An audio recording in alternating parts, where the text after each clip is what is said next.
नमस्कार दोस्तों, स्वागत करते हैं आपका एक बार फिर से कायाकल्प ज्योतिष में। मैं हूं आचार्य एस के तिवारी। आज लेकर आए हैं लाल किताब के अनुसार मेष राशि का वार्षिक भविष्य फल 2026 कैसा होगा। संपूर्ण जानकारी जानेंगे, तो आइए जानते हैं। दोस्तों, वर्ष 2026 मेष राशि वालों के लिए एक महत्वपूर्ण साल साबित होने जा रहा है।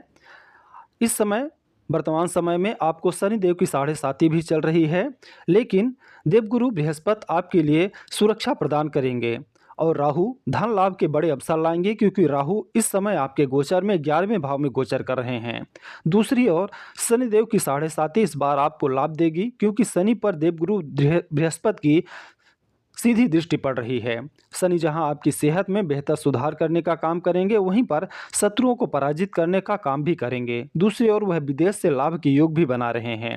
हालांकि पंचम भाव का केतु आपको थोड़ा सा नुकसान पहुंचा सकता है, परंतु आप लाल किताब के उपाय करके अपने संपूर्ण साल को और भी ज़्यादा बेहतर बना सकते हैं। दोस्तों, बात करें इस साल के आपके राशि के अनुसार गोचर के बारे में, तो वर्ष 2026 में मुख्य 4 ग्रहों का गोचर स्थित रहेगा। शनिदेव आपकी कुंडली में 12वें भाव में स्थित हैं और इस वर्ष पूरे वर्ष आपके 12वें भाव में ही स्थित होंगे, क्योंकि शनिदेव का गोचर इस साल नहीं होगा। तो साढ़े साथी का प्रथम चरण जो आपके जीवन में चल रहा है, वो पूरे वर्ष चलता रहेगा।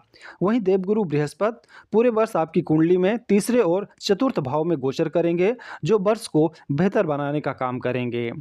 वहीं राहु शनि की राशि कुंभ में गोचर कर रहे हैं और ये आपके 11वें भाव में गोचर करेंगे, जो आय का भाव है, जो आपके आय के स्रोतों का भाव है। आपके इनकम में बढ़ोतरी होगी। वहीं केतु ग्रह सिंह राशि में हैं और ये आपके 5वें भाव में गोचर कर रहे हैं, जो कि आपके प्रेम संबंध, संतान और शिक्षा का भाव माना जाता है। और इन तीनों चीज़ों से यह आपको थोड़ी बहुत परेशानी जरूर देने वाले हैं, तो इनसे थोड़ा सा आपको सावधान रहना है। बात करें आपके करियर और व्यवसाय के बारे में, तो तीसरे भाव का स्वामी बृहस्पति नौकरी में नई ऊंचाइयां देने वाले का काम करेंगे। वर्ष के मध्य अंत में प्रमोशन या इंक्रीमेंट होना भी तय है। यदि नई नौकरी की आप तलाश कर रहे थे, तो यह तलाश इस साल आपकी पूरी हो सकती है और आपको नई नौकरी की प्राप्ति हो सकती है। वहीं व्यवसाय करने वाले जातकों को विदेशी संपर्कों से बेहतर लाभ के अवसर बन सकते हैं। हालांकि आप अपने व्यापार को विस्तार देने पर विचार करें, तगड़ा मुनाफा देखने को आपको मिल सकता है।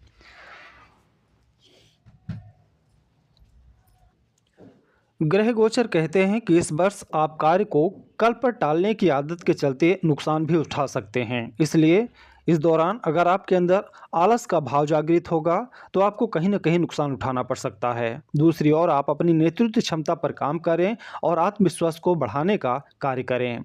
नौकरी हो या कारोबार, हर क्षेत्र में शनि के प्रभाव से शत्रु खुद ब खुद परास्त होते जाएंगे। बेहतर होगा कि आप अपने कार्य पर ही ज़्यादा ध्यान दें और आज का कार्य आज ही निपटाने का कार्य करें।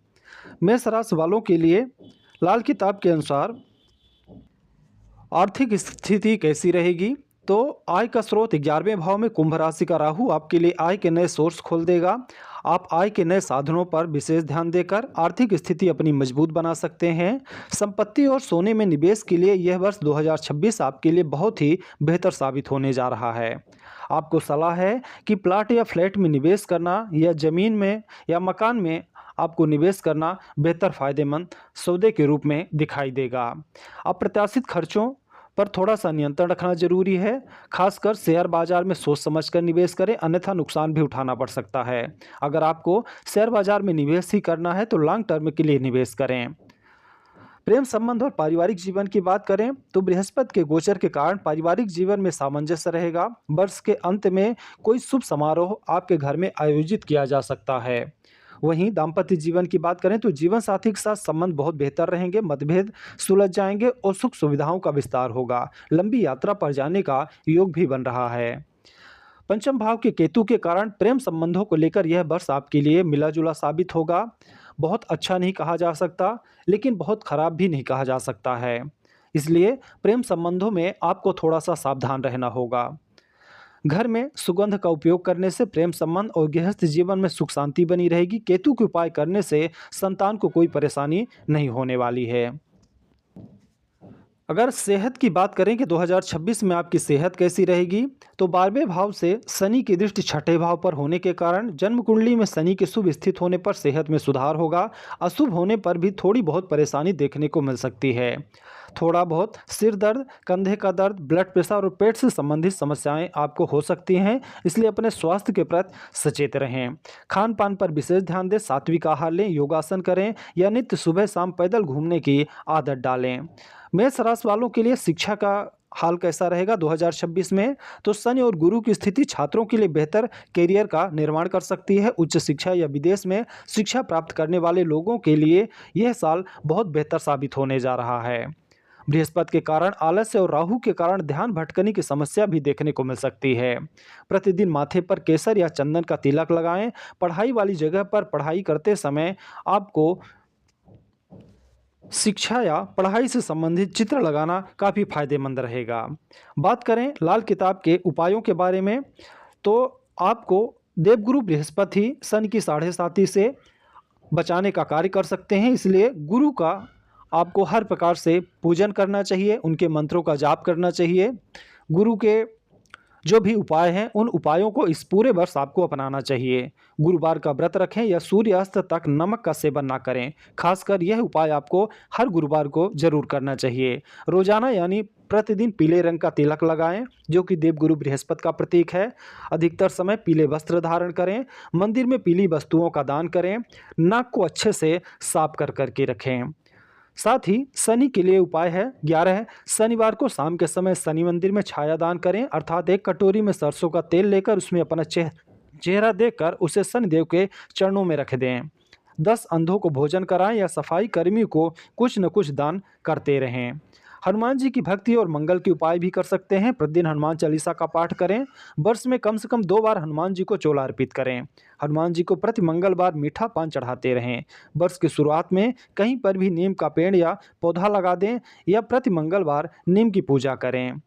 लाल किताब की शर्त यह है कि आप शनि के मंदे कार्य नहीं करेंगे, तभी भाग्य के द्वार खुलेंगे। शनि के मंदे कार्य अर्थात शराब पीना, ब्याज का धंधा करना, पराई महिला पर नजर रखना जैसे शनि के मंदे कार्यों से दूरी बनाकर रखें। इस साढ़े साती के दौरान झूठ न बोलें, अन्यथा गुरु का शुभ प्रभाव खत्म हो जाएगा। जो भी आप गुरु के लिए उपाय करना चाहते हैं या कर रहे हैं, अगर आप झूठ बोलेंगे तो आपको गुरु का अच्छा फल नहीं मिल पाएगा। बिजली के उपकरण या इलेक्ट्रॉनिक सामान किसी से मुफ्त उपहार के रूप में न लें, अन्यथा राहु का शुभ प्रभाव समाप्त हो जाएगा। यदि मजबूरी में लेना पड़े तो उसके कुछ पैसे अवश्य चुका दें। अपने क्रोध पर नियंत्रण रखें और जीवन साथी के साथ अच्छा व्यवहार करें। कभी भी गंदे कपड़े ना पहनें। घर में किसी भी प्रकार की गंदगी ना करें। खासकर बाथरूम और शौचालय को एकदम साफ सुथरा रखें। आपकी वार्षिक कुंडली में गुरु ही सब कुछ अच्छा करने वाले हैं, इसलिए जरूरी है कि आप नित्य केसर का तिलक लगाएं या हल्दी की एक गांठ को पीले धागे में बांधकर दाहिनी भुजा पर बांधें। सदा सत्य बोलें और अपने आचरण, नाक और पेट को शुद्ध रखें। इसके साथ ही आप चाहें तो आप देवगुरु बृहस्पति का रत्न पुखराज भी धारण कर सकते हैं। इससे देवगुरु बृहस्पति को और ज़्यादा बल मिलेगा, जिसके कारण आपके जीवन में जो भी परेशानियां आने वाली हैं या फिर शनिदेव साढ़े साती के रूप में आपको जो भी परेशानियां देंगे, उनसे देवगुरु बृहस्पति आपका बचाव करेंगे। तो दोस्तों, ये जानकारी थी लाल किताब के अनुसार साल 2026 आपके लिए कैसा रहेगा।